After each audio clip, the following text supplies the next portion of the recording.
আমরা সবাই পুরী যেতে খুব ভালোবাসি। পুরী জগন্নাথ মন্দিরের মহাপ্রসাদের 10টি অলৌকিক ঘটনা আজকের আমরা জানব। এক, কখনো কম বা বেশি হয় না। প্রতিদিন সমসংখ্যক ভক্ত না এলেও হাজার জন আসুক বা 10 লক্ষ রান্না করা প্রসাদ কখনোই কম পড়ে না বা নষ্টও হয় না।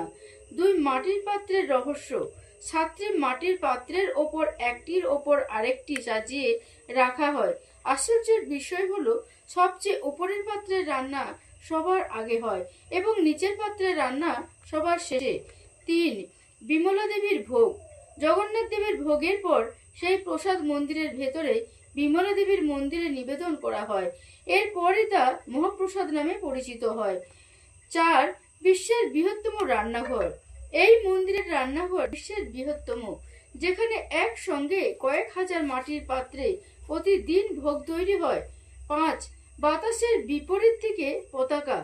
মন্দিরের চূড়ার পতাকা সব সময় বাতাসের বিপরীত থেকে ওড়ে। 6, ছায়াহীন মন্দির। দিনের যে কোনো সময় মন্দিরের মূল চূড়ার কোনো ছায়া মাটিতে পড়ে না। 7, সমুদ্রের আওয়াজ নিস্তব্ধ। সিংহদ্বারের ভেতর পা রাখলেই সমুদ্রের ঢেউর শব্দ সম্পূর্ণ বন্ধ হয়ে যায়। 8, সুদর্শন চক্রের জাদু। মন্দিরের ওপর সুদর্শন চক্রটি যেদিক থেকেই দেখা যাক না কেন মনে হবে আপনার দিকেই মুখ করে আছে। 9, পাখি ওড়ার নিষেধ।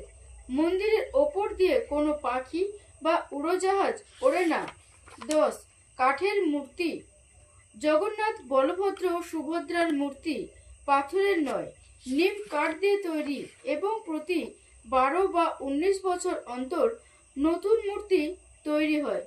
জয় জগন্নাথ।